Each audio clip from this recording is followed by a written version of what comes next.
Good evening, everybody. Welcome back to 22 Panels. I feel like I was just here because I wrapped with Nick Thorburn like 40 minutes ago, just in time to talk to David Hyde.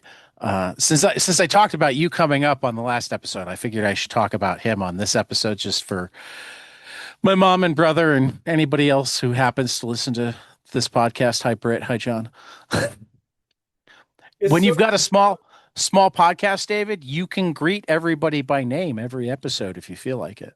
100%. And I don't it's, think you have this problem with your podcast. but we are aware of who our most attuned listeners are. And Okay. they are also family and close friends for sure. There you go. Um, so my guest tonight is David Hyde, and I will admit that as a teacher at the end of the school year, I did no prep. So I know about you, what I've gleaned from emails from your company and from the handful of things I've interactions I've had with you. So essentially that you're a Red Sox fan and you promote comics. So we're That's gonna maybe I start would with need to David. know. Tell me a little bit about yourself. Well, I'm a Red Sox fan, and also I promote comics. Wow, I did all the research. Well, thanks for having me on. This was really amazing, and appreciate the conversation. Now, yeah, so where to start? Those are things that take up a lot of my time. Um, I run SuperFan promotions and have been doing that for 13 years. And Okay, so yeah, it's been around way longer than I realized. yeah, yeah. Um, 13 years is like a substantial amount of time, right? I mean, my kids are older than that, but my grandkids aren't. Right. So, Yeah. yeah. And I mean, you've so, got more time in your job than I have in mine. I got my 10-year service award today oh, at my high congrats. school. Yeah. Congrats. Yeah, they gave me a pin, a very nice pin. 13 years is, in doing what I do is enough to see a lot of change, sort of in the I day mean, to day, this is comic books. 13 weeks is enough to see a lot of change. especially this year. Yes, that is true. That is true. I mean, how long have comic books been dying? Right? Right? Since they printed the first one, I there's think it was actually before that. I mean, well, this is kind of like you're a baseball fan, so you'll appreciate this. Do you know when the first like newspaper article that involved a veteran ball player talking about the kids today not having any grit and not playing the game the right way, and in our day, we would have not put up with that, blah, blah, blah. You know, when the first like article that anybody can find that has that cliche in it is from I cannot wait to find out. 1878. I was thinking 1910, so No, the National League had been around for 2 years. that's amazing. It says a lot about the kinds of personality that attracts like the die hard baseball fan and the die hard comic fan. It's definitely Well, I mean, also the players and creators, because I mean, that's the player yeah, talking yeah. about, Oh yeah. but I mean, I've talked to enough creators. I mean, and I won't name him this time. I name him like half the time. People can find him in the in the archives, and he still comes on, thankfully, because he's so easy. It's supposedly so easy to upset, but I don't think I've managed to upset him yet, which is why I'm always careful when I talk about him. But right after insisting that like, there were absolutely no good new comics, blah blah blah, he turned me on to Stephen Frank, and I went, "But isn't this new?" He's like, "Well, except this one." Yeah, he is great. The Oh, Stephen Frank's amazing. what an amazing human being for sure. Yeah, Yeah. yeah, he's a four-time guest on 22 panels now. Hmm. And we're doing Palomino as our Pulp Blotter book club right now. Oh, that's great. Yeah. That's great. So we did two volumes already, and I think we're recording our discussion on the next two volumes either this Sunday or next Sunday. Maybe next Sunday. I think the 31st. That sounds right.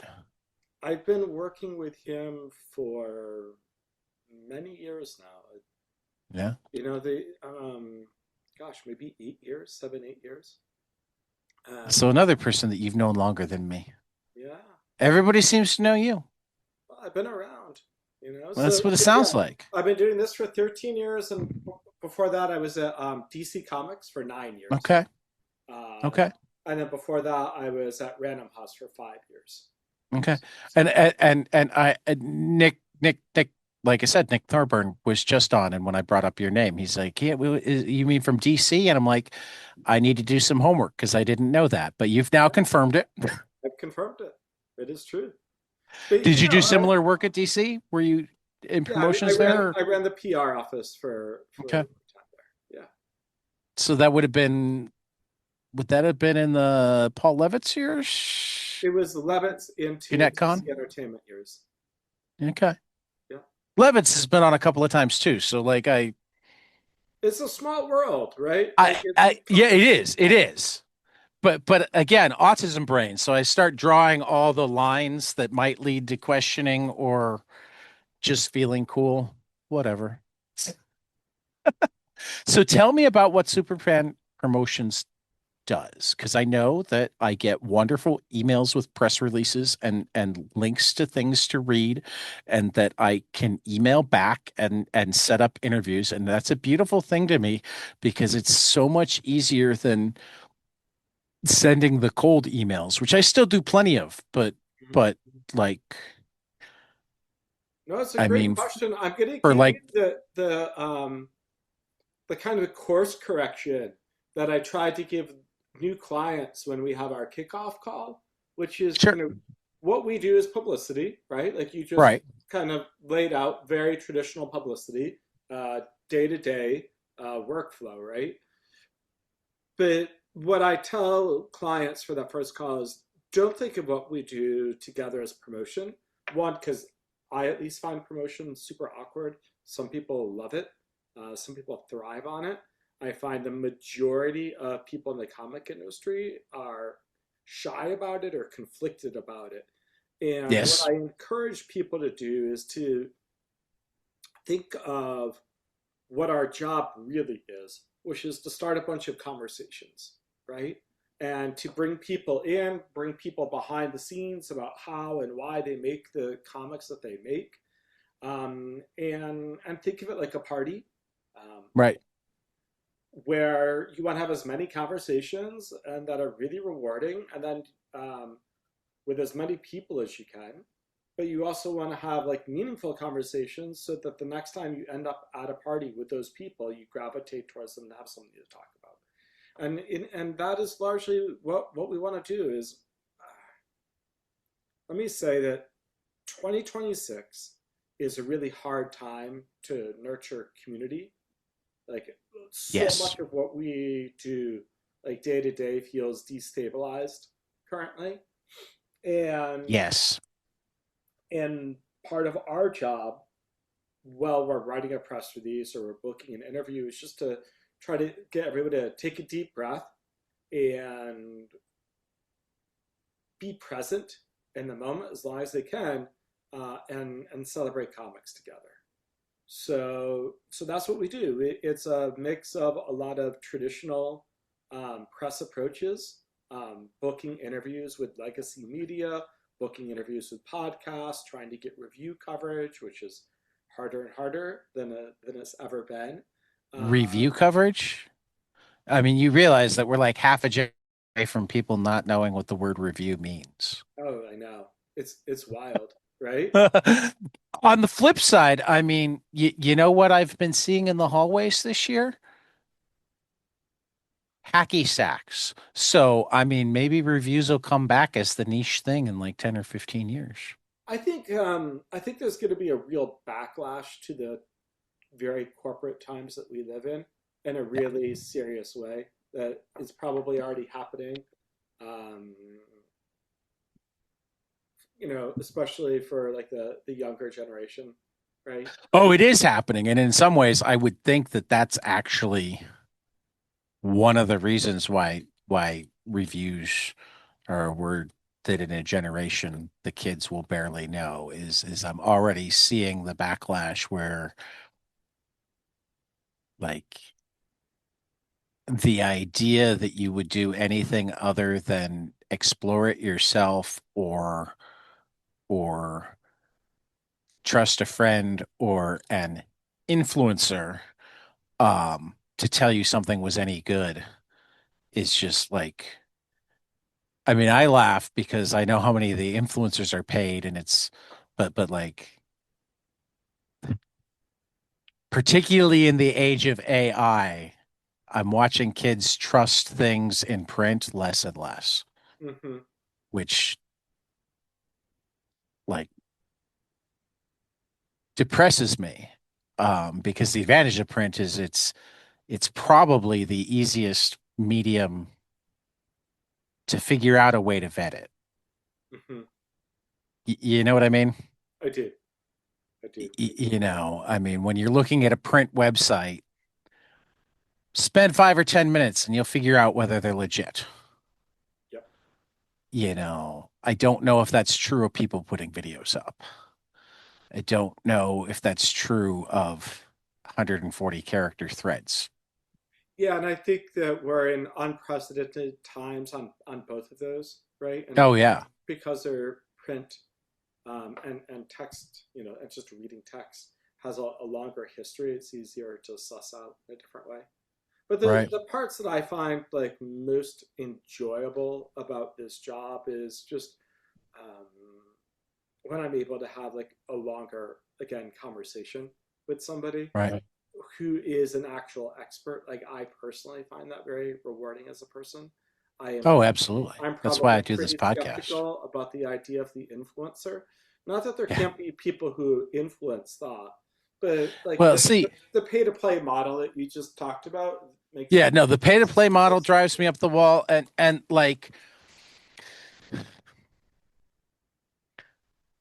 I don't think I've ever called her an influencer, but I've more than once called Shelley Bond one of the premier tastemakers that have turned American comics into what they are today. well, and But that's a the really difference great there difference because is tastemakers are so invaluable, right? right. Well, and the difference there also is that she is an expert. She is doing it. She's shown like and like I'm not and I'm careful because so many times I see people go off on stuff that are really meaningful to kids, and when we learn more about it, it's like, oh wow, you were ahead of the curve. Right. So Sure. so I don't like to bash anything too quickly. Um, I'm certain that there are influencers that are actually like experts in whatever they influence, but so often when I hear them describe it, it's like, wait a minute, so this person knows everything about this and everything about that and everything about that, and they're only 22. Yeah. Exactly. Exactly. So You, you know, why did you start to the podcast? What made uh, you? because I love comics and I like to make people like comics. I mean, I spent a lot of time working out the tagline, which is to e- examine, explore, and elevate the medium of comics. Um, I like triplicates. That's how we got, and I knew that I wanted examine and elevate. So Uh-huh. I figured out the other E that would work well. And explore is pretty good because I like a- medium was also a very carefully picked word because there's nothing that drives me up the wall more than when I say I love comics and somebody asks me about the new Spider-Man movie, which misses on two levels. It both assumes that superheroes and comics are synonymous and that like I want to talk about a comic book character in another medium when I say I love comics. And don't get me wrong, I liked the new Spider-Man movie, but like it's been a long time since my favorite comics were superhero ones. Mm-hmm. I still read my share and I still love my share, but like I'm playing with my Jill and the Killers skateboard. Very I cool. I have my Monkey D. Luffy action figure that I play with, but then I also have my Miles Morales right here. These are my fidgets by the computer right now. And then like we've got pumpkin heads and we've got a couple of early a Michael Conrad and a Becky Cloonan zine type things. Well, And you have excellent taste in right, comics. I've got the Raid book here, and I've got the Metal Erlant, and I've got. Have you ever read Unflattening? I have it. Okay, if you love comics, you need to read this book. Who's the It's by? from Okay. Who publishes it? Nick. You're gonna love this. Harvard University Press. All right. Uh, it's Nick Souzanis. It's actually his PhD thesis from Columbia University. Very cool. When did it come out? Um, it's been a while. 2015. But yeah, and he teaches comics at San Francisco State, I think. Okay. Um, but like the way I always describe it is if understanding comics is the comics 101, Uh-huh. unflattening is like the 400 level class that ties it into everything else. Okay. It's an allegory on like education, um, but deals a lot with thought and perception and how pictures work. I don't even know like it's every time I read it, I'm less able to like describe it properly. And since I finally got to talk to Nick about it, I've been even less able to just I mean, it's just you need to I'm, go I'm gonna experience it. have to check it out. Yeah, You got me. you just need to go experience it. And I plug it regularly. Spin, Weave, and Cut is his website.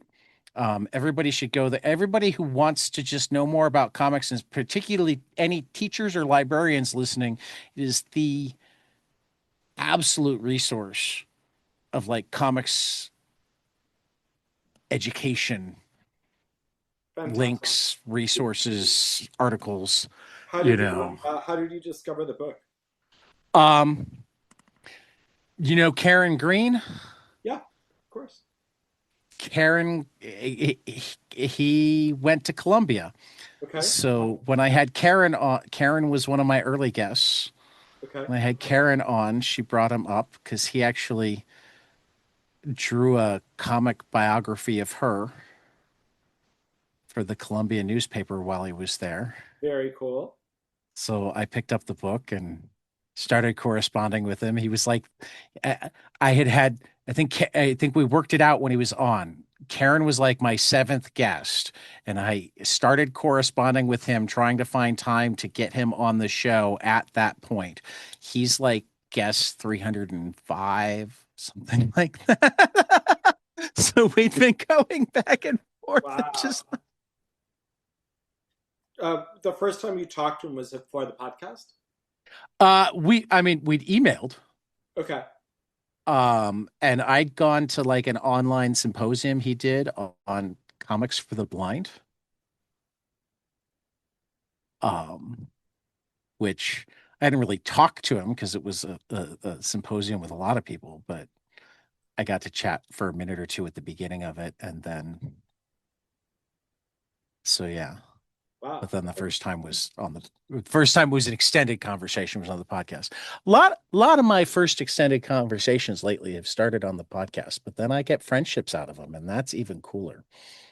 But now we're talking about me, David, and I thought we were going to talk You've about you. just seen one of my favorite defense strategies.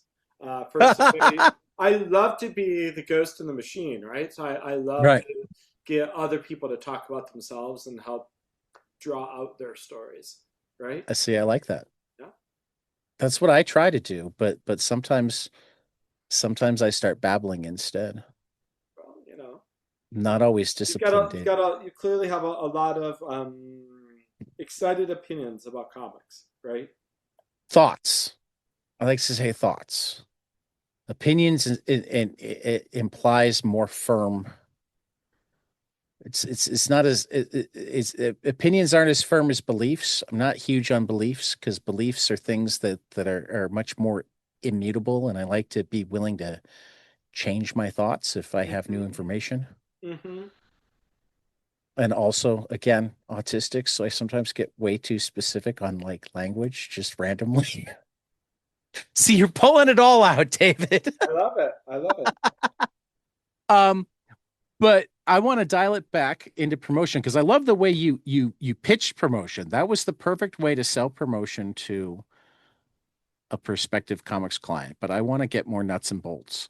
I want to like obviously you do work for publishers. Obviously you do work for some of the bigger Kickstarters. Like Yeah, who should I'll call give your you and audience like why? a kind of an overview because they don't Right. get inundated by me and the people who work with me at SuperFan. Well, but So I it's also a, want to make it clear that some of my audience yeah, is like young creators just trying to figure out oh, so, absolutely. so don't just talk to like random comics fans. Talk to the person who calls me up or I think I've gotten 4 different emails in the last month from people who cold emailed me because they're working on their Kickstarter or hell, I got a cold offer of a reader copy from somebody at one of the big two the other day. You know, I Yeah, mean, everybody in comics is trying to figure out what do I do to actually keep this gig yeah. or make How do this you, gig something that can be a gig rather than something that I stay up until midnight after my day job to right, do. right. And part of that is having some level of promotion. Yep.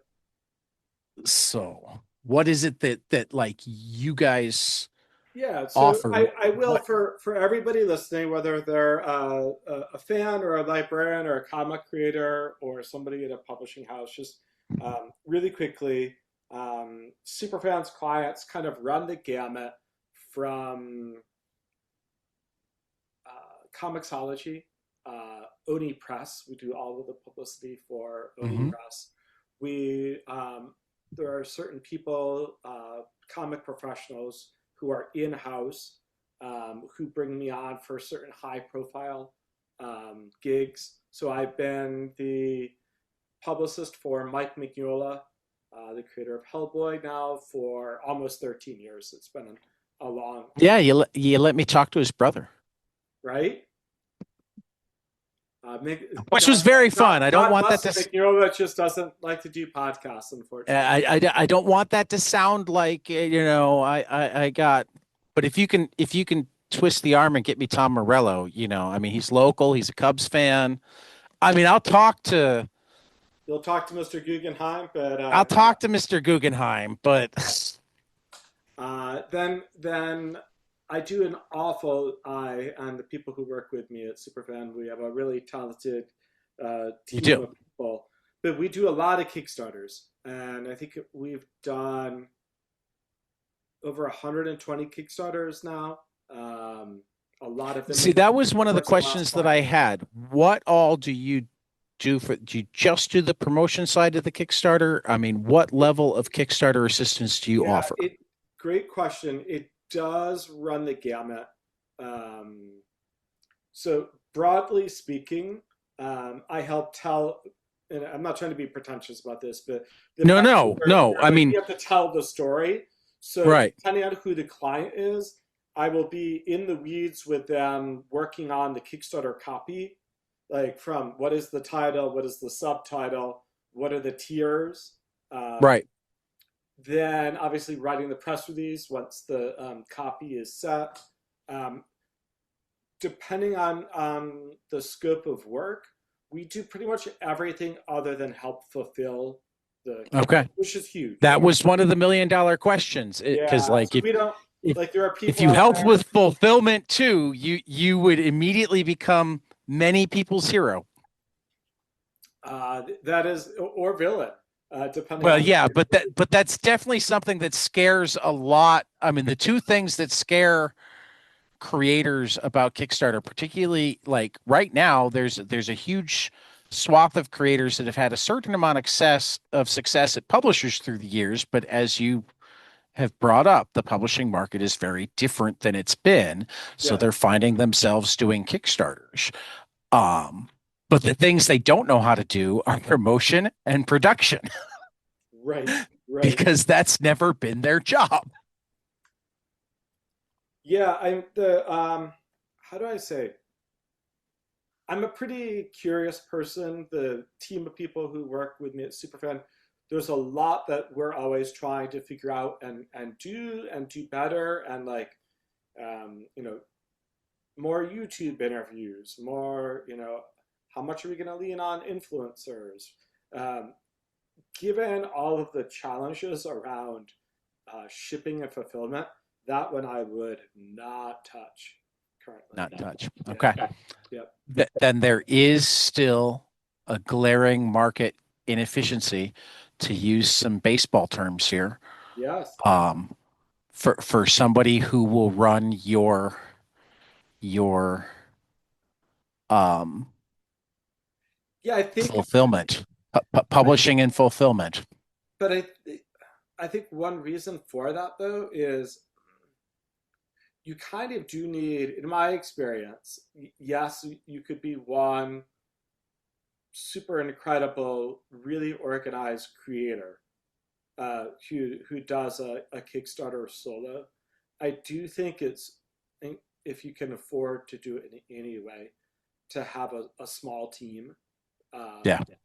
because it's very different sensibilities and skill sets, right? Oh So yeah. when I was talking about um, getting getting in there and working on the copy and like what is, you know, that's like the same as writing solicit copy, which leads to your press release, right? Which some companies do really well and other Some companies don't. is true. And when it comes to like having a sense of how government policies are going to like impact your shipping costs, that's just like that is above my pay grade. Which is why I also think that there's a huge market inefficiency Yep. for making I think somebody like one of my, if I suddenly had enough money dropped in my lap that I could take the risks, things is like paper mill and printing press Hmm. in the United States. Right, right. You know, um, as what's the word I'm looking for? Renewable as possible. I mean, there are ways to make paper that are more renewable than cutting down big trees. There, you know, solar panels and wind turbines. You can make yourself energy efficient. Sinking the cost into making something like that, and then figuring out like what's the cheapest that we can do this band of different publications is to me a huge market inefficiency. But the problem with late stage capitalism, or whatever the hell we call the economic system we have in the United States at this point, is that there's there's no incentive for the people who actually have money to make long-term plays. And that's what that would be. It'd be a long-term play.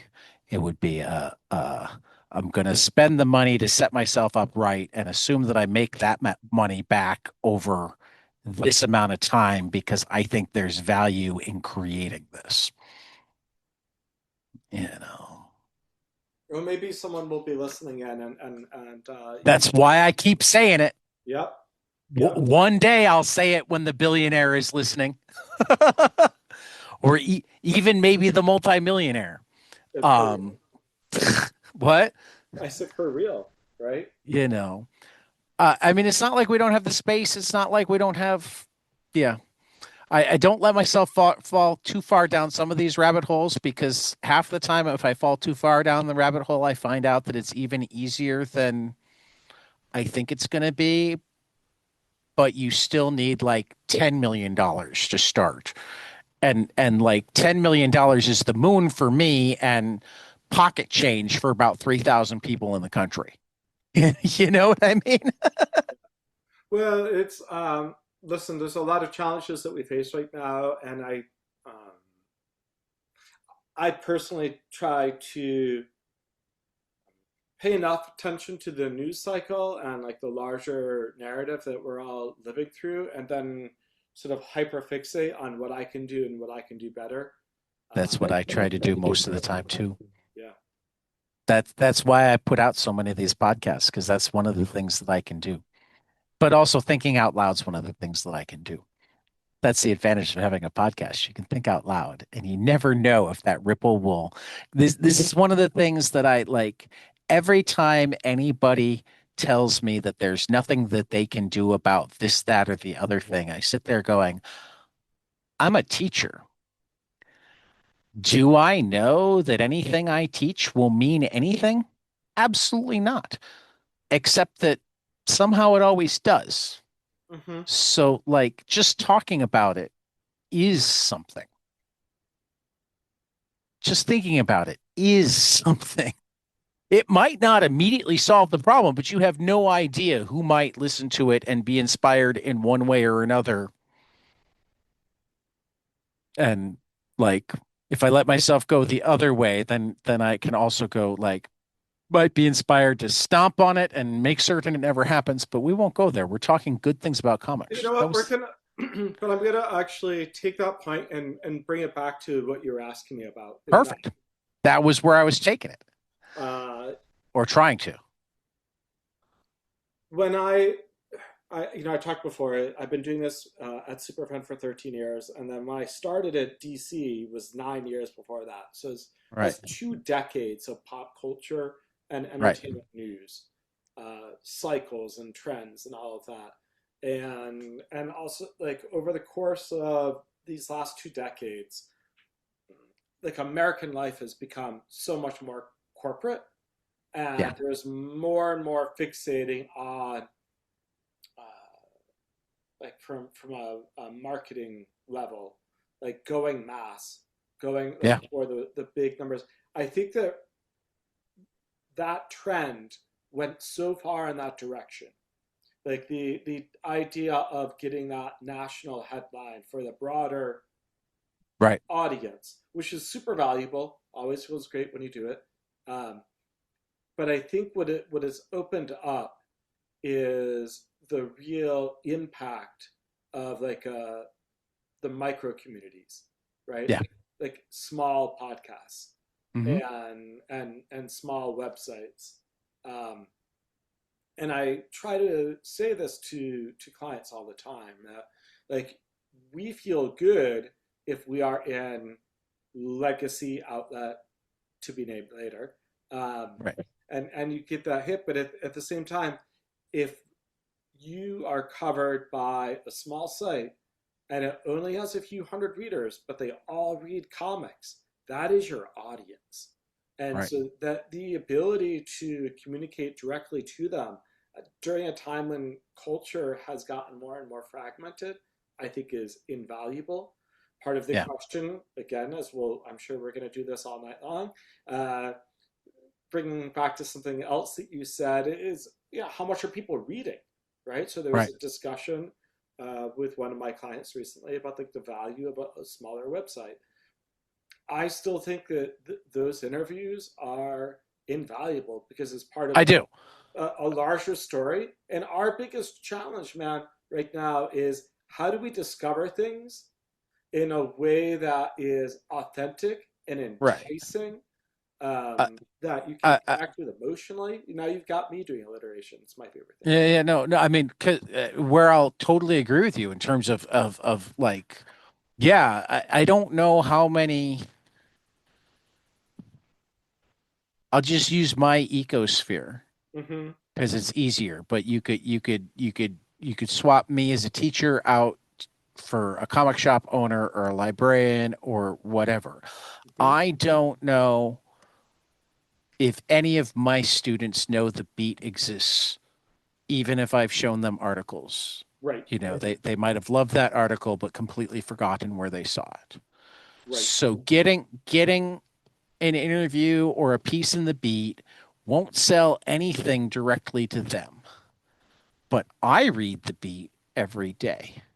So the number of things I know about that maybe I didn't even have huge interest in myself, but I went, ooh, so and so would like this.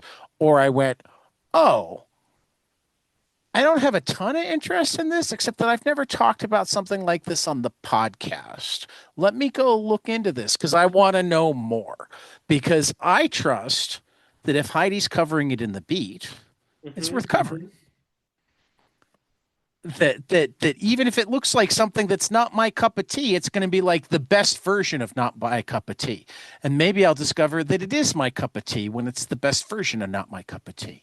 Maybe I'll discover I like a new flavor of tea. Do you drink a lot of tea? I Because do actually, but I drink more coffee. really, Mostly I how much what? coffee?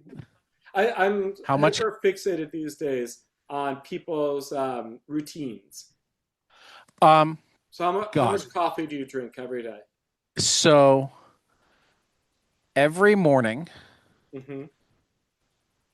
I make myself an espresso drink and Okay. a pot of coffee. Okay. So that much bare minimum every day. Okay. And it's like a quadruple shot of espresso and a pot of coffee. That's a lot of coffee. Yeah, I generally get down with my because I have a nice big 32. It works out really well because I've got a 32-ounce like stainless steel carafe Uh-huh. and like a 16-ounce mug, and that's about my coffee pot.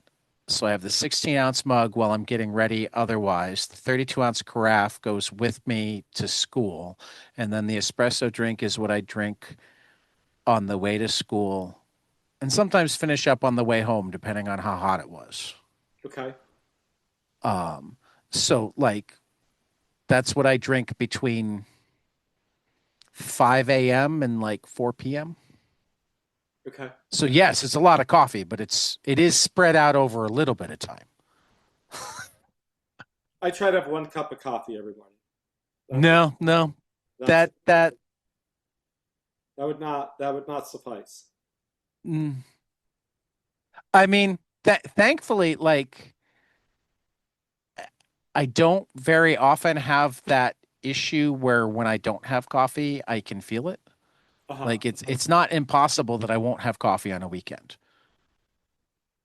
It's not normal, Okay. but I'm less likely to make my espresso drink on a weekend just because it's not part of my weekend routine. And 50-50 if I make the pot of coffee because it's not part of my routine. But if my wife and I go out to breakfast, obviously I'm ordering coffee with the breakfast. Does that make sense? It does. It does. I now try to just have the 1 cup of coffee, but I have 1 cup of coffee, 1 cup of tea, one small thing of juice. That's my Okay. breakfast. Okay. My holy drink trinity. Yeah. I need to do more of the juice. The tea tends to be more of I like to mix iced tea and juice so that the juice isn't as sweet. Okay. So I kind of have like an iced tea juice mix that I do regularly. Um, where I have like a bag of green tea, a bag of some fruit flavored herbal tea, a bag of ginger turmeric, and generally some other. Generally, it's four types of tea, and I kind of mix up which ones, and I mix them with like a cran raspberry, zero sugar cran raspberry. It's still too sweet for me on its own. but you mix them together and it's like that's my sweet that's my good spot. So for people listening who do not drink coffee or tea, but do want to know about comic book promotion, what other questions do people sometimes ask you that you can now ask me? Um, Hmm. I mean, I think I've hit most of them, other than like you talk about you run the gamut. How do you do, and I'm not asking for specific figures, sure. but how do you do pricing?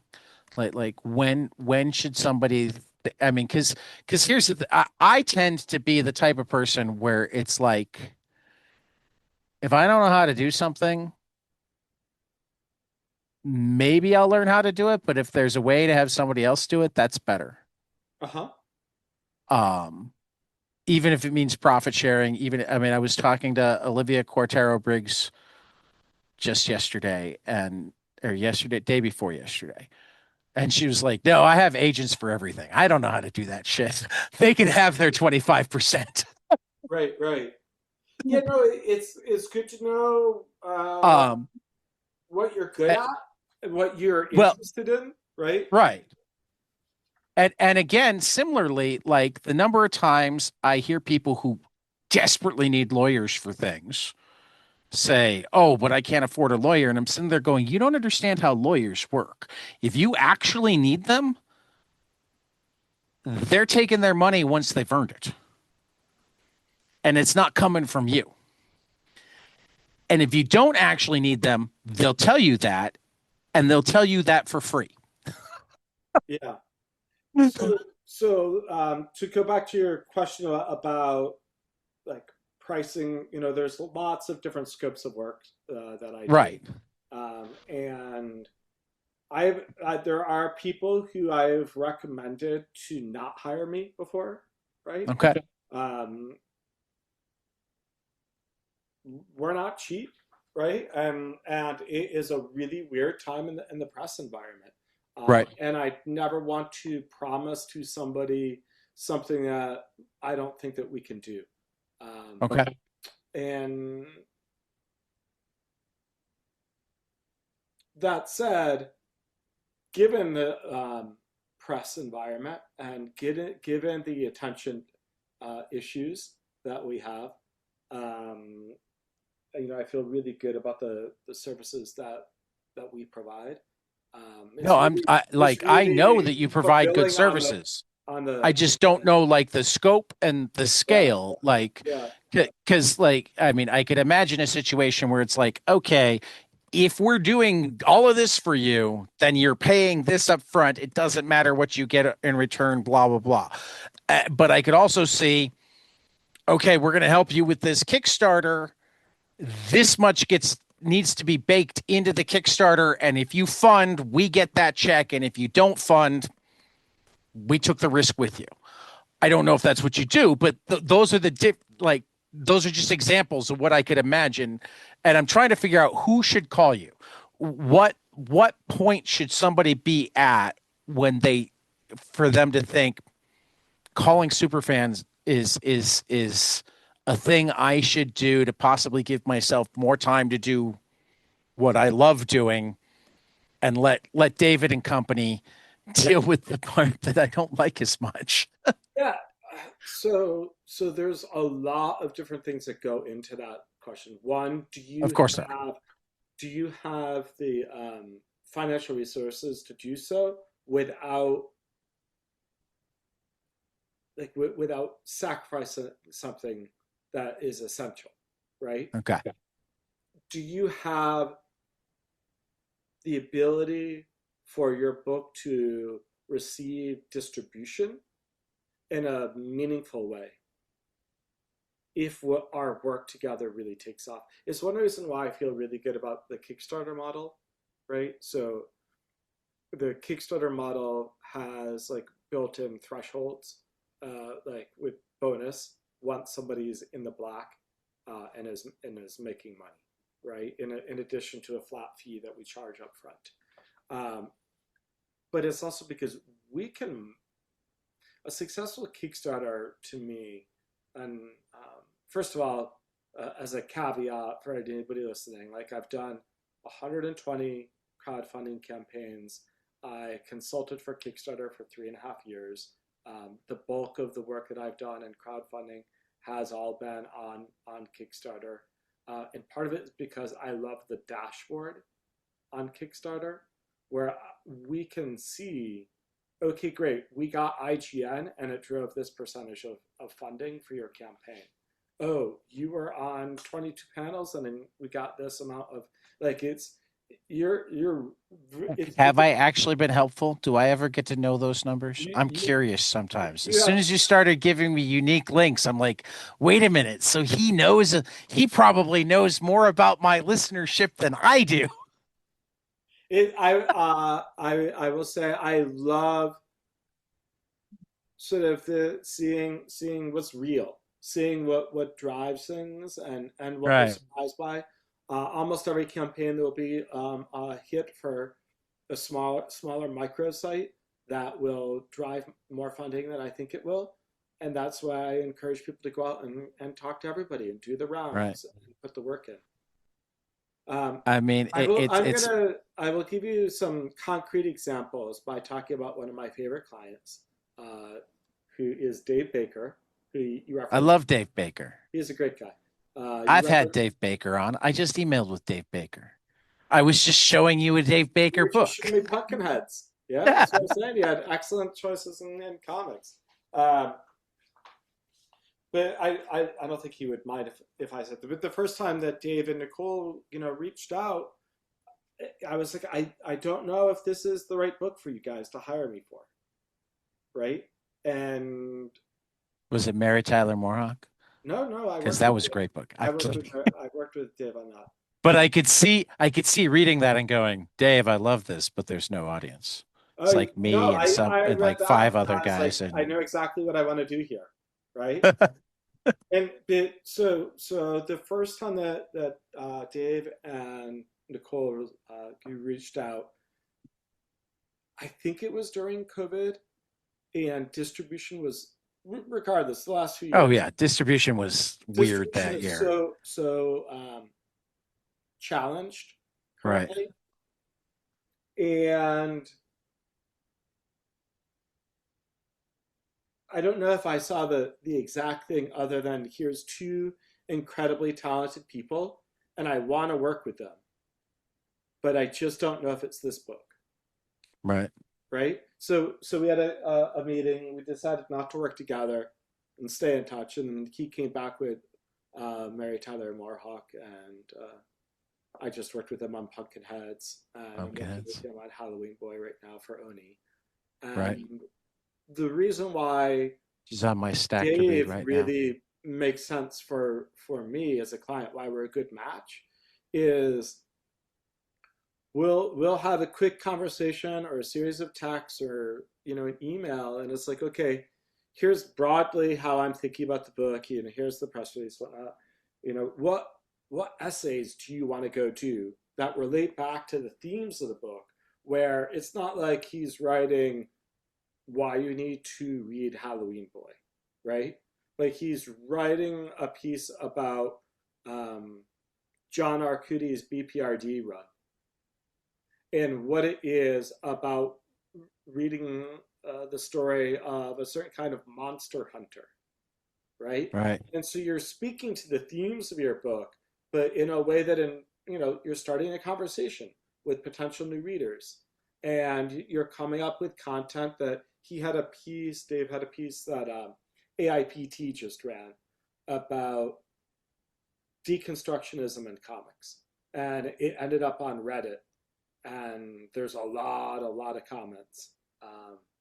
And Well, I'm just the going to tell you right value of now us because I working hadn't together even. is I, I, we can. I, Oh God, I totally hadn't thought of that as a promotional thing, and I love it. And I'm going to tell you right now that like I will take any reading assignment if you ever want to do that sort of conversation in like podcast form. You want somebody to be able to talk out this in a comic. I'm just offering my services all right, free of charge I appreciate it. because those are the conversations that I love to have. but that's so my multi-tiered answer, And right? God, you're gonna make me read Who should Reddit hire me is now? like you got to have the money, you got to have the right book at the right time, which is hard to know. Right. And then I will Well, tell I would people imagine who I that's part do of your want to job. work with because my goal is to find somebody like Dave that hopefully I will be working with for the next, you know, 30 years when we are cyborg vampires, and working in New Los Angeles, which floats a little off of the ocean. Like But seriously, Nuevo like York my job is to from find clients that I'm going to work with for a long, long time. okay. And I've had at least one person who I said, "Hey, I don't think this is the right book for me." They were really offended. But to me, it is much better to have that conversation. Um, and I don't recall Dave and Nicole might have said like, "Hey, that was a great meeting," and like it's just an. We just all sort of Yeah. decided after that one meeting, not this time, right? Right. And the goal is for you to have that relationship where you're setting everybody up for success long term, right? Right. Right. No, I like that. And then, a lot of my Wheels I are have a lot spinning. of clients who I've worked with for many many years. Yeah.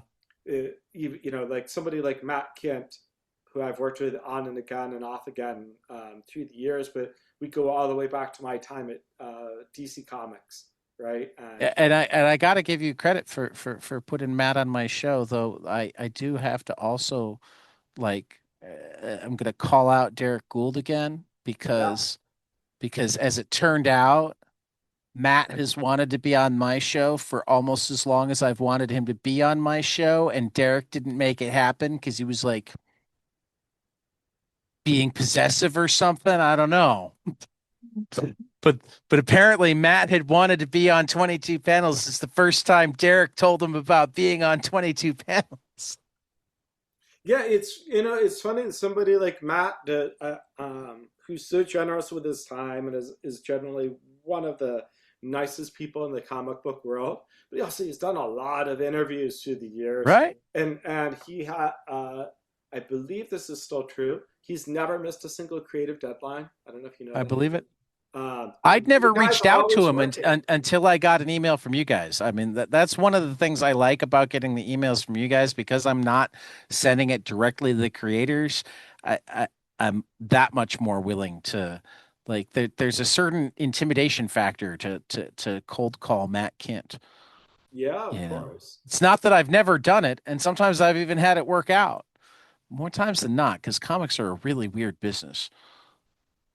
The number of people that I mean it's so weird when you email one of your idols to ask them to be on your dinky little podcast and get a yes in like less than half an hour. And it's like, what? Oh yeah, but you You were never supposed to read this email. It was going to be lost in the ether. How are we booked for next week? But I think it's because people respond to your enthusiasm and your passion for the art form. That's possible. I think it sometimes comes through in my emails. And also, but again, in that world where it's a small world, right? So like Yeah. Derek and Matt talk, and you Yeah. Yeah. Matt, Yeah. actually introduced Derek to me for the what was supposed to be one post for the Superfan That became signal, four. but And it remind became me, because four. there is one person you got that I'm not going to name on the air because that's how much I want to have him. That I wanted to be off air to see if there's any chance that you could help me. Okay, well, yeah. Email me But, after we're done here. well, no, just remind me when we're done recording. Okay. And I'll ask. Dun, dun, dun. Stay tuned, true listeners. I mean, Um, otherwise, I'll remember to email later. yeah, yeah. You'll Anyhow, probably be that was a really surprised because fun. it's a weird one. So for anybody who's unfamiliar, the Superfan Signal is a mostly weekly email, which is tied to the Superfan podcast. And because I'm a big baseball fan, and we take it very seriously. My wife and I watch Bull Durham every year during spring Nice. training.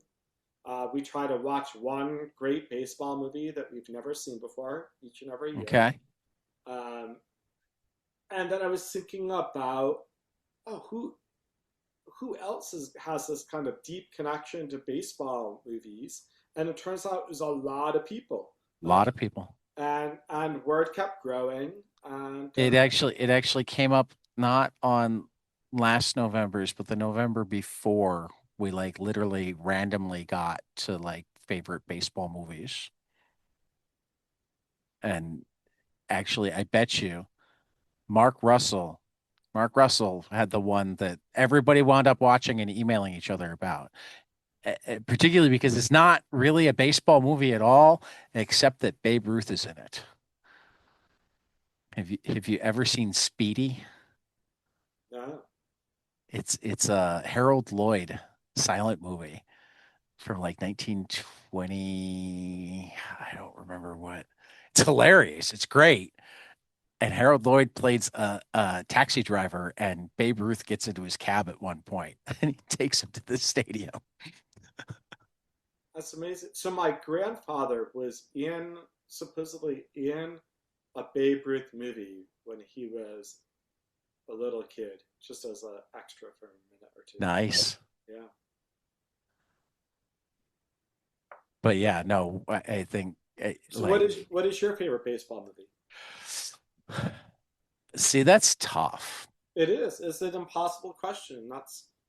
We live impossible lives. We work in comics and I mean, like I laugh so hard because half the time, like I remember my family, a number of members of my family and I uh, do a Zoom movie talk once a week where, we all watch the same movie sometime during the week and then we'll talk about it.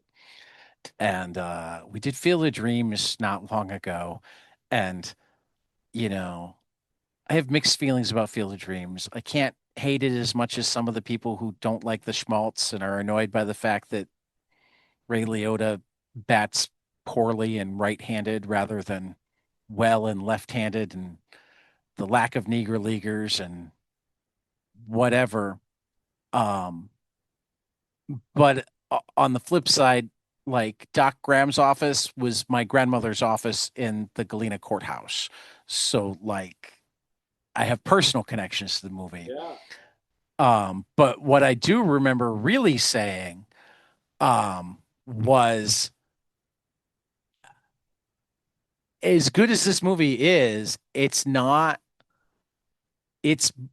third favorite Kevin Costner baseball movie and my third favorite James Earl Jones baseball movie. Okay, so interesting.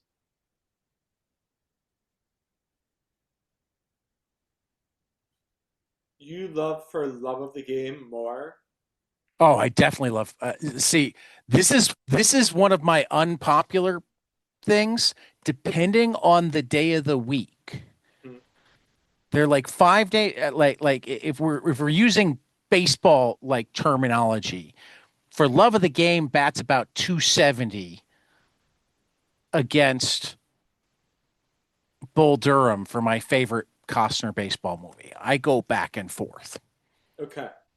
I It, like For Love of the Game a lot, it is my son's favorite baseball movie. in part because did you know that despite the fact that they only filmed for 3 days at Yankee Stadium, which meant that there was a lot of pitching done on every day, Uh-huh. not only did Costner throw every one of those pitches, he was still hitting 75 on the gun on day three and got to know the Yankees trainer very, very, very well. Because when he was throwing up in the dugout in the middle of day two, or day one, actually, 500 pitches into the day, I forget which Yankee it was that was cleaning out his locker. and saw him and called the trainer to come be on site for the Wow. rest of the shoot. Wow. I've not heard that story. Yeah. That was, I want to say, actually in a Sports Illustrated article around the time the movie came out.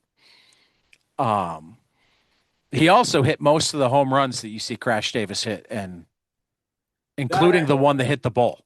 Yeah, that I didn't Hitting the know. bull wasn't in the script. Costner hit the script, hit the bull. That's great.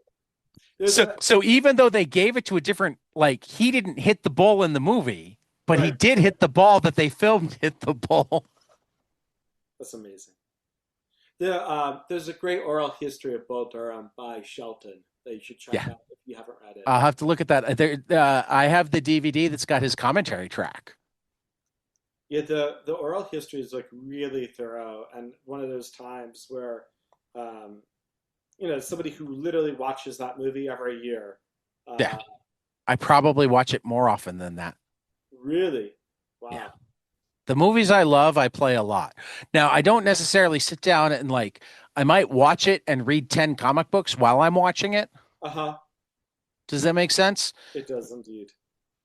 But Speedy came out in 1928, by the way. I looked that up while we were, and it's still on HBO Max. So if you want to go see Babe Ruth in a silent comedy, What was your most recent movie that you discovered that you love that is a baseball movie? God, that's tough. Have you watched one You this didn't year that even you love? guess what my top two James Earl Jones baseball movies are. One is the movie with Richard Pryor. Yeah, bingo long. That's the Yeah, top. yeah, and And Billy D. Williams. Don't forget Billy D. Williams. oh, totally. I was just you heard me trailing off because my mind is now playing three games at the same time, and that's the challenge of doing podcasts on like a Thursday night, which is when we normally record the SuperFan podcast. Uh, Right.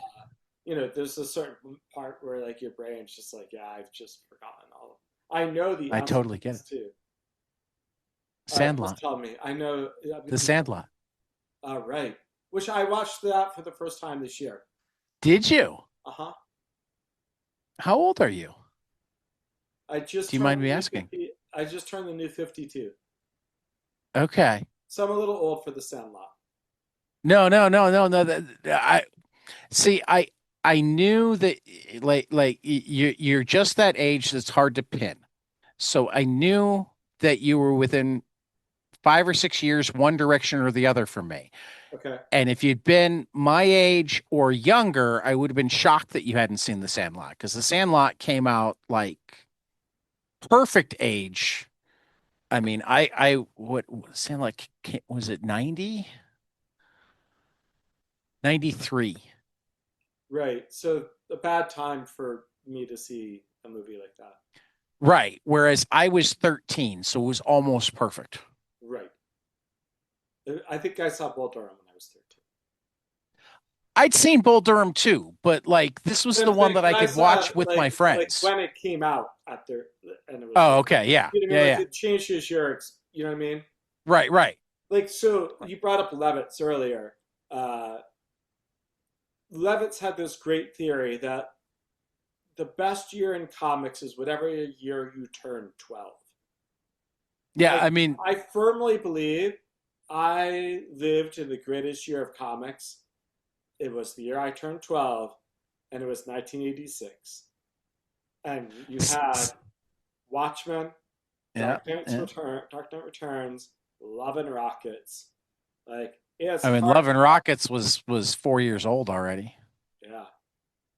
But I'm saying like all No, I know. coming out at that I know. time, right? I know. Yeah. Um, My baseball movie discovery this year that I loved was Everybody Wants Some. Have you seen that? yeah.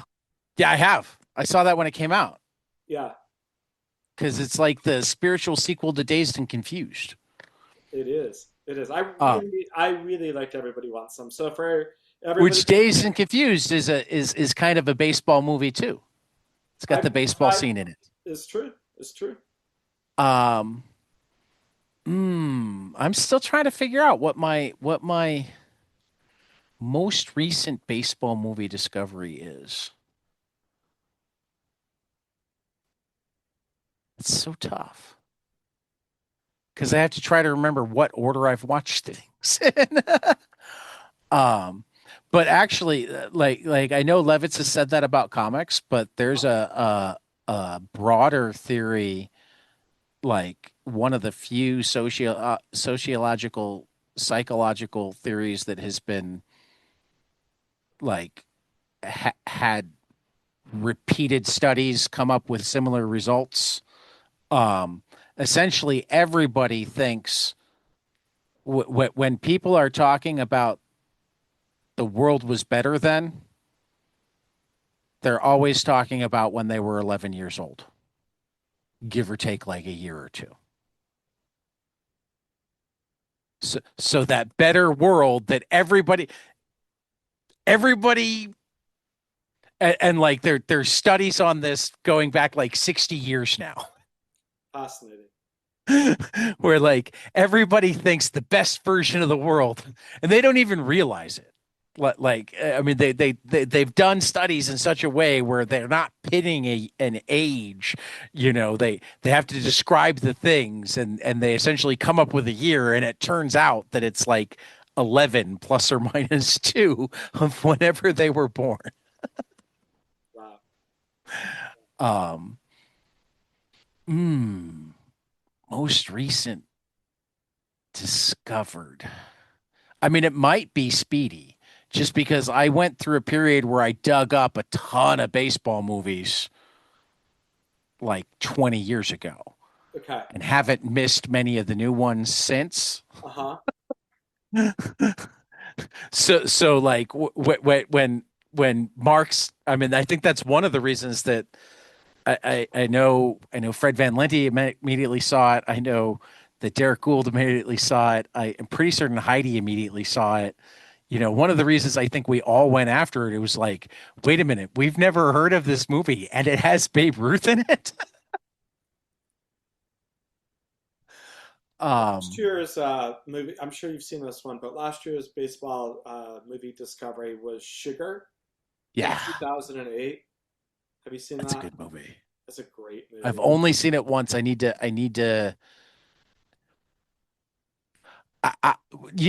it's certainly not the most recent, but um, Netflix very briefly had a period where right after the Bastards of Baseball, they made a couple of more baseball documentaries. Um, the doc. Uh, why am I forgetting the guy who threw the no hitter on LSD? Doc.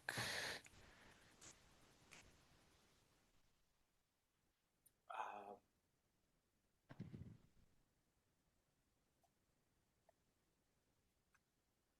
Why am I drawing a blank? Well, we'll look that up in a second too. Doc Ellis. Doc Ellis. The Doc Ellis one was really good, but there was a Bill Lee one that I just loved, and I'm trying to remember what it was called because it didn't come up on IMDb as Spaceman, which is what I thought it was going to be. Is Um, Spaceman? Are what? there two Bill Lee documentaries?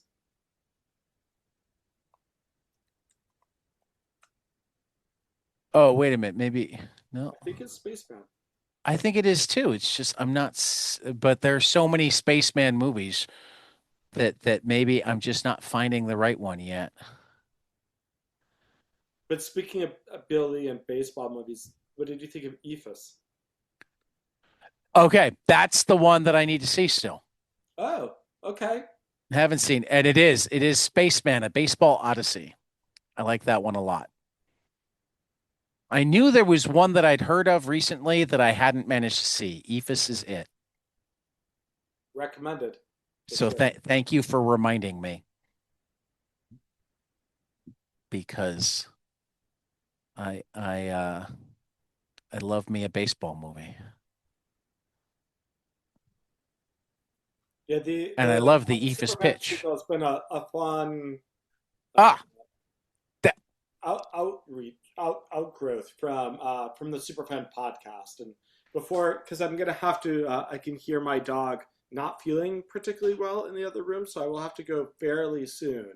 well, I'm going to have two quick questions, Sure. but I have a new answer for the most recent baseball movie, or at least movie that had baseball in it that I loved. And it came from you saying super fan, and I went, "Oh yeah, I am so pissed off that they don't have a licensed Metropolis Comics Comets hat because I loved the baseball part of the Superman movie and I loved the cap that they made and I I'm would sure you totally know own plenty of one. people over at DC and can make that happen. Please do.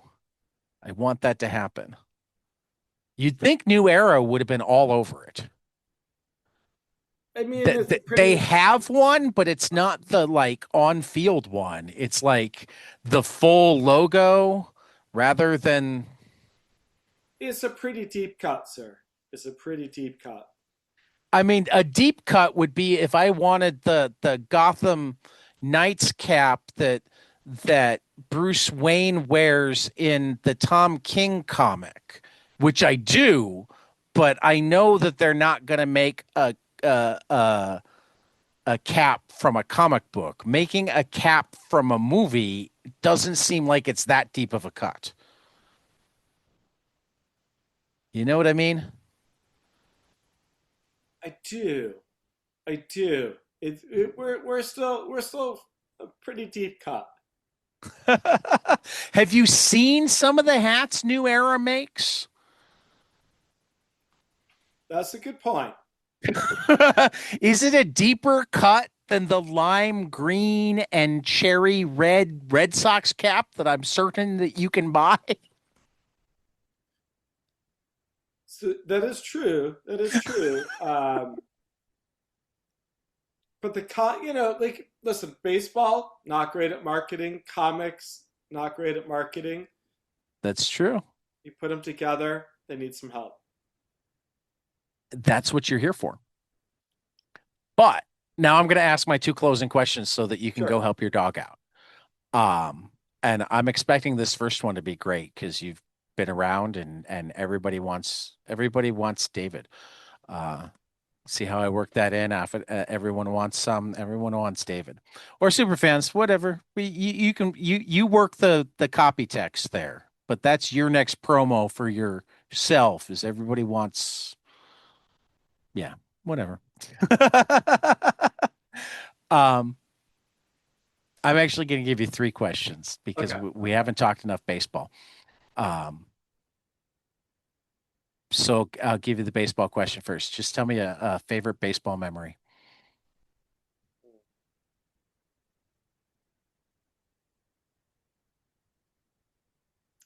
So I'm a baseball fan because my dad is a big baseball fan. And I have been lucky enough that my son is becoming a baseball fan. Is in my fantasy baseball league. I'm in two leagues, but he's in the Justice League with me. Ironically, this is not um, a league of comic book professionals. There are a couple of comic book fans. I did not start the league. I came into the league 4 years. It was already called the Justice League. All right. It's Okay, probably started by so that's lawyers. that's that's caveat number one. But Mhm. my son is going to school on the East Coast. My parents live on the East Coast. My dad is a diehard Atlanta Braves fan, and Oh, the Braves and the Red Sox do not play each other very often. nope. Last year, they were playing at Fenway Park on my Nice. birthday weekend, Oh, and I went and got to go see Friday night. Friday nights last year at Fenway were magical many, many times. Um, that the night I was there for my birthday weekend was the first time that they had their Fenway green uh, okay. uniforms. Rafi Dever, the Sox fell behind. They were not competitive in the game. It was fairly brutal watching the game. Sox staged a ninth inning comeback and won on a Rafi Devers walk-off home run. So your birthday must be in April or early May. Mid-May, mid-May. Well, They I remember when Devers got traded. Yes, he got traded on my wife's birthday, which was not great for anybody, especially not Well, I me. don't know. I've got some friends who are Giants fans. They thought it was pretty great. That they might have thought it was pretty great last year. I don't know how But they're feeling about it this year, not quite as good. and the many years to come. I loved Rafi. The whole thing makes me actually deeply sad. Though honestly, I think as also a Red Sox fan, Cubs first, but um, I think my bigger issue with the Red Sox is not having traded Rafi. It's also having traded what they got for Rafi, and now watching him turn into the Brewers ace. Yeah, well, listen, the Brewers are next level. Their player development Oh yeah, is kind of phenomenal. I'm not even but mad about that. Uh, but my frustration is like the Sox clearly needed two bats this year. right. They did great with Contreras, but they are a Love bat me some Wilson. they are a bat short for sure. Oh, we got the quick trivia question. First time I saw Wilson Contreras play was actually with for the Kane County Cougars when he was an A ball for the Cubs. Oh, nice. He got on base 5 times in 5 different ways without a hit. Okay, so walk like traditional walk, hit by pitch because it's Yep. Contreras. He takes some wild swings. I'm going to say he struck out and then still got to first. Those are the easy ones. Two more. No, one more should be easy.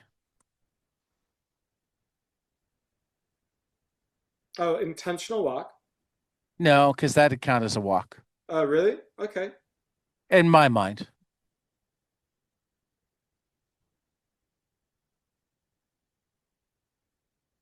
Why am I blanking on Well, he hit a ball to short that the shortstop fired into the Oh, right. dugout. So right, an error, sure.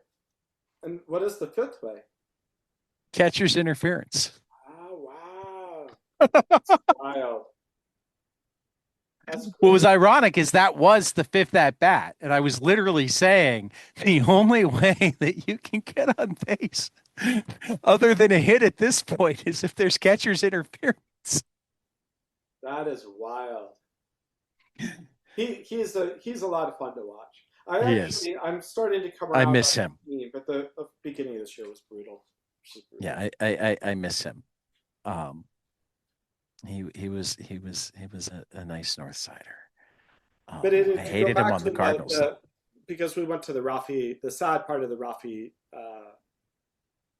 news, but that particular night, to be there with my dad, watching our teams play. My mom was there, my kid was there. We all had such a great time. Walked Yeah, back to our hotel together. Just a beautiful baseball memory. that's amazing. All right. Question number two. I've been doing this podcast for less than 5 years now, and I feel like I've entered the twilight zone. Um, the people I've met and become friends with, the conversations I've gotten to have, the crazy things that I've gotten to do. That if you told 15-year-old Tad, "Hey, this is going to be part of your life," I would have gone, "Yeah, whatever." Um, and I find that that's true of like everybody in comics, no matter how little or much time they've spent, no matter how big they are themselves or whatever. Everybody has that pinch me story or 10. So share one of your I can't believe that happened to be stories.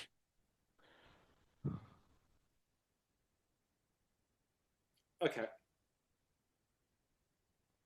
So first of all, to set up the story, I am a lifelong comic fan. You can see the light just dropped off in the room Right. next door because it's getting later here.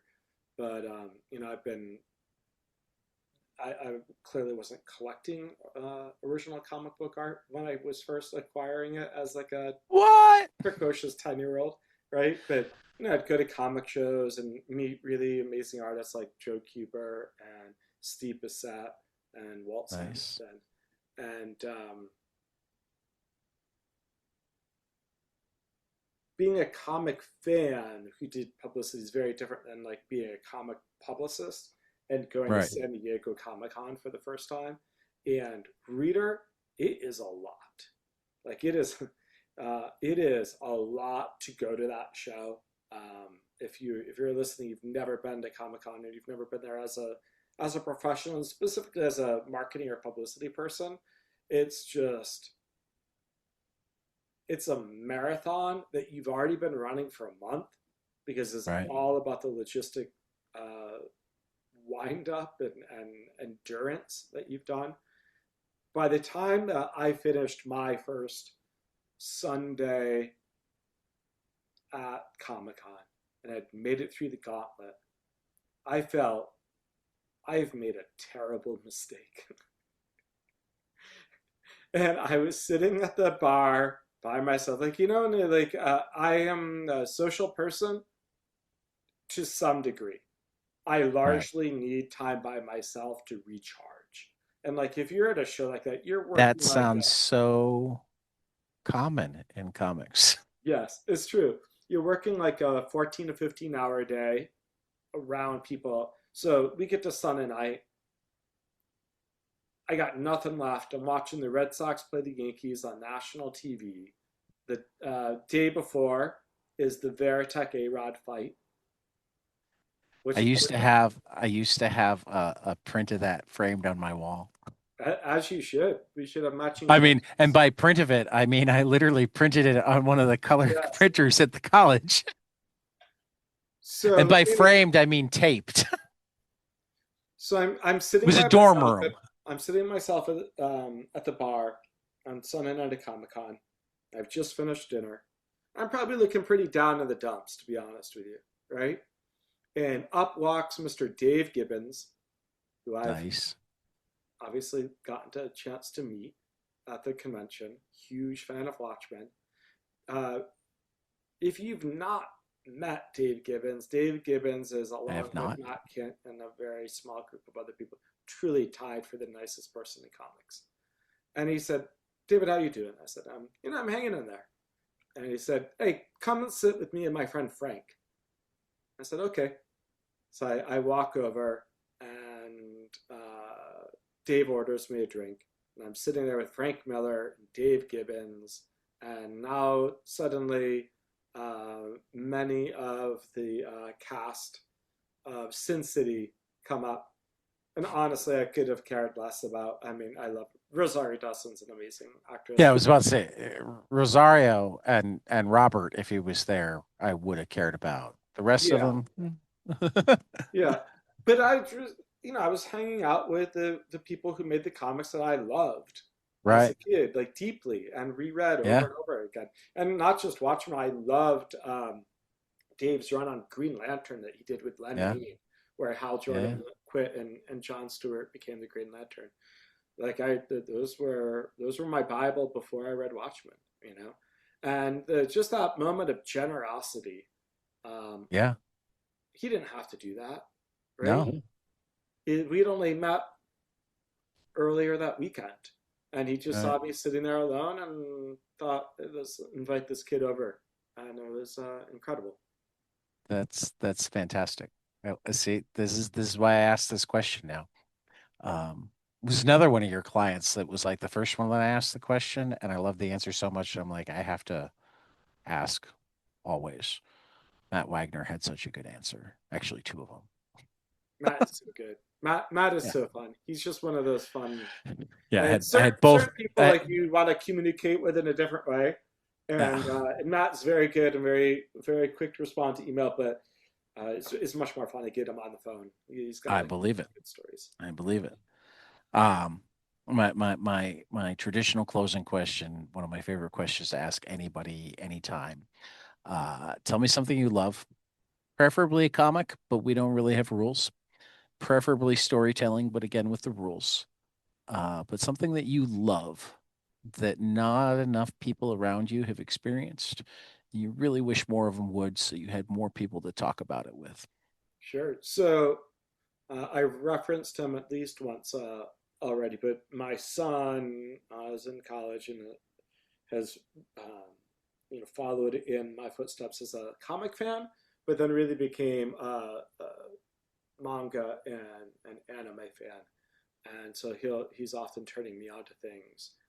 But I recently discovered the manga Tokyo These Days, which Oh, so good.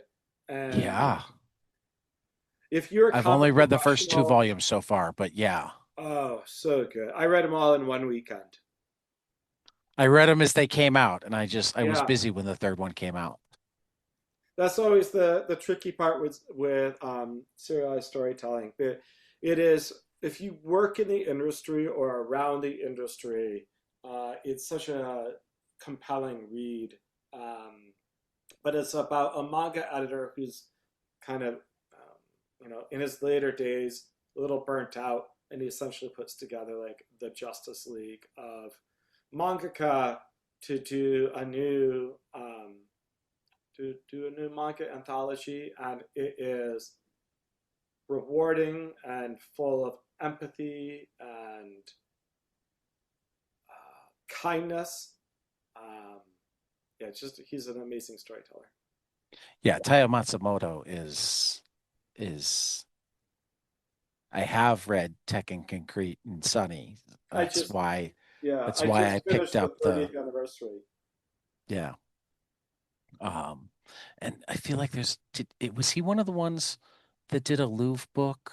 I feel He like he did was. Yeah, Cats of the Cats at the Louvre. Louvre, which I think that it's tough because when I get into whether it's a mangaka or a prose writer, I'll definitely want to do a deep dive, right? Like it Right. is that part of my brain that won't shut off and wants to make connections to something else to give it more context.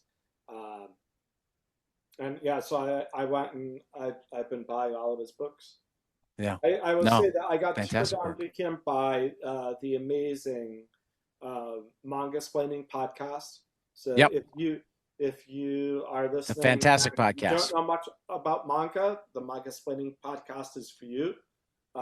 That's really what got me super tapped in and kind of addicted to discovering new manga. And Yep. it's with Chip Yep. Zdarsky and Deb Aoki and David Brothers and Christopher Woodrow Butcher. And highest recommendation. And like I have to remind myself that I'm a teacher because I wish I did show notes as Oh my God, right? in depth as theirs. And I have to remind myself that A, I put out way too many episodes and B, it's not anywhere near my day job. So I have to forgive myself for not like annotating any of my episodes the way they do They are theirs. long rabbit holes. I think that's Christopher. They're amazing rabbit holes though. Yeah, they really they go all in. They go all Yeah. Yeah. Anyhow, Well, I will do a quick plug for the podcast yes, please. before we sign off. Because Um, I love the way I haven't listened to enough of the episodes, but I love the concept. So yes, please plug it. please, we need the listens. So please, I when we know, sign but off, start I've at the beginning. There's I've only reached this point where if I want to talk to somebody, I email them and I arrange for them to be on my own podcast. right. Well, so I mean, I listen to so many less comics podcasts than I used to because even this is half an the time, unusual one well, it for the is, for those of but you who are I think fatigue you will fighters. agree that so is mine. Yes, I agree. Um, So the Superfan podcast is where we talk to the people who make the comics you love about the things they love that are not comics. Yeah. And what I like about it as somebody who's a publicist is it if you are Rodney Barnes or you are Matt Kent or you're Marjorie Liu and you've done so many of these interviews, um, it is hard, even if you are trying to be present, to not slip into something you've said over and over before. Right. Right? You find a way of talking about your art or talking about your life that becomes a little bit of a script. And it can still be really, really compelling. But to ask people about the things that they love, especially right now, feels like a really profound thing to do, Yeah. and to have some real positivity. Um, and what's really fun is some of these conversations. It feels self evident how the things that they love has informed their art. So you've got Rodney Barnes talking about Stephen King. That makes sense. Right. Rodney is one of the Right. best horror comics writers out there. Or you have Matt Kent talking about John le Carre. Again, that makes Ugh. sense. But I may have talked to Matt Kent about John le Carre. Just Marjorie Liu talking about gardening. I can see that. That's a different kind of conversation. Jim Rohn Yeah, but talking about wrestling, like that, yeah. and once you get into it, though, you see I mean, that the gardening. You can fandom see has. gardening all over Night Eaters. Oh yeah, 100%. I love night eaters. Yeah, Marjorie's on my list of people I want to talk to one day. She's a phenomenal person, phenomenal writer, phenomenal person. Yeah, yeah. We read through for our weekly podcast. We did a read through of Monstrous. Okay. So yeah, but yeah, no, But yeah, I it's like reading a lot. we've only done 2 seasons of the podcast. They're a lot of work. We are all incredibly Yeah, busy. because you do like editing and stuff, Yeah, and a shout out to Bryant Dillon of Fan Base Press, our amazing editor. We have a theme, like yeah, we went all in. We have a theme song, which is I'm like frustrated that I have to edit my last episode because my internet dropped out for a minute, and, and I have to go find and clean it up. that's brutal. That's brutal. But then I don't get paid for my podcast. Neither So do so we. So that's that's the other well, I mean, yeah, kind of, but kind of not. It is your business. it. But they're actually two different businesses, right? Are they? Yeah, Okay. yeah. Okay. Well, then you just are more dedicated to your podcast, or at least more dedicated in a different way. I don't know. Yeah, um I think you just nailed it though. Because I was I've talking to done like Hyde a and hundred McDonald times about it, more right? Like episodes than you have. they have a specific thing that they set out to do, which was once a week, and I don't have the bandwidth for that. Right. The co-hosts don't have the bandwidth for that, and we tried to do something that we would feel really good about. That was something that we could repeat and do it again at a high level. Yeah, I like that. Yeah. But I yeah, like that. I mean, that's what's fun about the internet, right? Is that like there's lots of different styles and rhythms um, for all these. We knew that there's so many great comic podcasts out there that we had to do There something are. very different. I There mean, really are some great ones. I mean, I need to find an excuse to do it again, but a couple of years ago, I went on what I called the 22 panels ill-advised comic shop tour. My wife's spring break and my spring break didn't line up, so I had a week that I could do whatever I wanted. So I drove to Columbus and then down to Charlotte and then up through DC and Annapolis and spent a couple of days in New York and cut back through uh Rochester or Albany, Rochester, Buffalo, Cleveland, etc. I hit, I think, 30 comic shops over 10 days. But I also spent all the car time listening to different comics podcasts. So we wound up doing episodes while I was on that trip where it was a mixture of me talking about the comics podcasts that I had listened to and brief interviews that I did with people at comic shops all over the East. Well, I hope that you get to take an actual vacation with your wife next time. But if not, Oh no, I mean, uh, there's we've there. taken vacations together since then. I mean, it was again, it was that unique, and it happened this year. But C2E2 was during my spring break this year, so I didn't leave town. Every once in a while, our spring breaks just don't line up. So, Yeah. it's like, I mean, half the time when they do line up, we don't go anywhere. We just hang out here. But that year, like, it was right after travel was really possible again after COVID. It's like Uh-huh. 2022. So it seemed like the good thing to do. But you're going to have to get to your dog soon. And I have an off air question to ask you. So we're going to say for David Hyde, who I'm certain will be back because I think we had a good time and we didn't talk enough baseball. So I know I can sucker him back. This has been 22 panels, and we will see you after the next page.